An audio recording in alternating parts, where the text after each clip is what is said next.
All right, so I told you mindset was everything, but it's actually about 80% of what we do. So the reason I believe that is because I know that when I've applied some really great techniques, but I wasn't thinking of them correctly, and I just wasn't, I wasn't in the right space, I found reasons to make them not work. If we look for reasons to make anything not work, then we'll find that reason. It's kind of, if you've ever heard of The Secret, it's very true. What we put out into the world, we get back. So if we put out that we know something's gonna work, we know that we can get into house flipping, we know we can grow our business, then we don't really allow ourselves to have anything but that. And now I'm not saying that won't be a journey, that you're just going to have it instantly, that you dream about it and it just comes into your life. I'm telling you that if you dream about something and you stay focused on it and you continue to work on it over long periods of time, you will go from here to here. And that's what this is all about. It's a journey, right? If you're wherever you are in your journey, it's about us taking you from where you are to where you want to be. So the first part is common limiting beliefs. So let's talk about that. There's a lot of common limiting beliefs that people have when they get into real estate. And I really want to take and address those because we want to be proactive about, thinking about things commonly that our family members will say, the things that will come in our brains. And we want to be able to manage those when they come in because negative thoughts will cause you to do so many different crazy things. And almost every mistake I've made in the house flipping game has came from some weird negative belief that I grew up with or I've heard on the news or a friend told me, and it just was applied to this really awesome concept and it really sabotaged the concept. So let's go through some of the limiting beliefs that we often have and that many people have.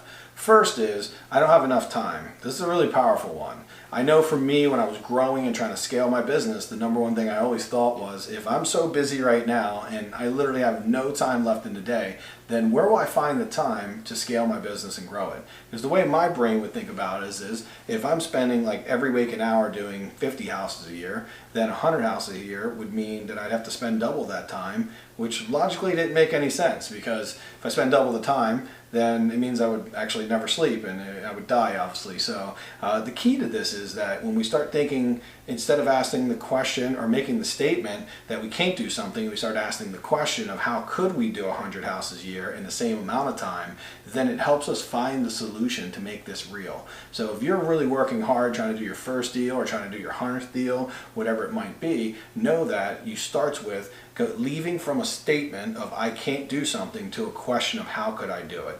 And if you're in our mastermind, you're here, you're in the higher level, you'll be able to talk with me. I'll be able to work you through a lot of these. And throughout the training, I'll work you through a lot of how to be productive, how to do more with less, because that's really the secret to it. So time, we all feel like we don't have enough time, but I promise you, if you were to go through your day and just really figure out all the things you're doing, most of us have time to watch TV, most of us have time to go to the movies or watch sports and do all those things. We just have to start making some trade-offs so that we can actually have the things we want in life. And if flipping houses or flipping more houses or owning an amazing business is what you're truly committed to, you will find the time. So I don't have enough money. Now this obviously makes a lot of sense. If you don't have a lot of money, obviously you've probably spent some money to be in this program, but let's just say you don't have $100 or $200 or $300,000 to buy your first house. It makes a lot of sense that you would feel like money would be a big issue.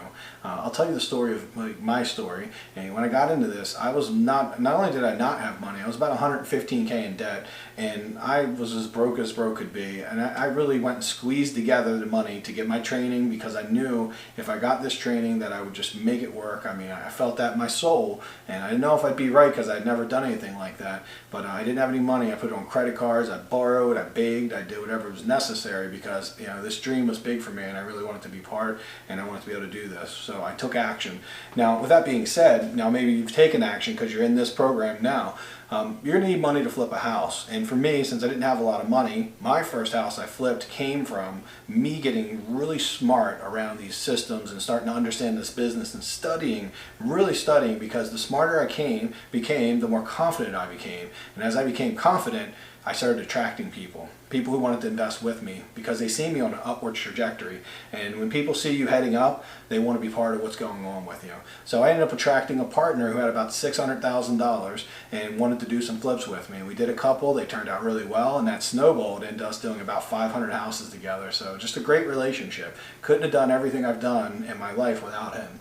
And it all started with me just making friends with a person who happened to have a decent amount of money sitting in IRAs and just different money had access to and equity lines. And 7 or 8 years later, we were running a really amazing business doing about 150 houses a year. And it all started with that first person that I met and me being a really passionate student and attracting another person who wanted to partner up with me.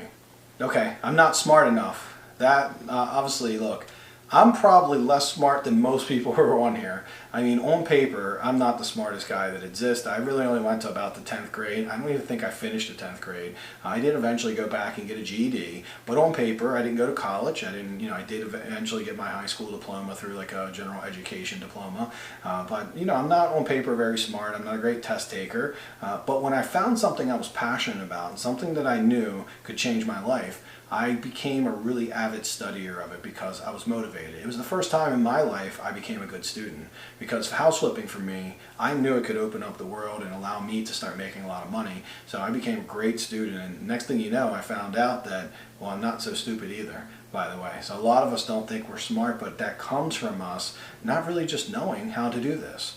The second that someone showed me the ropes and showed me exactly how to do things, then all of a sudden it didn't take but a few months of being around those types of people and watching others take and use these systems for me to start making it all work. And that's the key. So if you don't think you're smart enough, then, well, maybe you're not right now. But then make it your mission to go become smart enough. Right? If you don't have the knowledge necessary to feel confident, then go learn. I promise you, in all the training that you get, and the reason we've really stacked up the House Flipping Academy is because we want this academy to be so deep with knowledge that if there's something you need to learn, it's in there, and you will be able to use that to gain confidence. Alright, so this is exercise time, right? This is the big thing with the academy. We're going to do work, but then we want to do exercises, and we want to do homework, we want to do our quizzes. We want you to participate, because if you participate, it's proven that people that participate retain like 2 to 3 times as much. And remember, you want to be more confident, then you're going to have to retain this knowledge. So this is an opportunity. I want you to take a break and pause the video for a couple minutes, about 3 to 5 minutes, and I want you to just think through what are some of the limiting beliefs that are holding you back. What are they for you? Is it the time? Is it the money? Is it that I'm not smart enough? Or any other thing like that? Be honest with yourself, because these beliefs are what's holding you back from being where you want to be.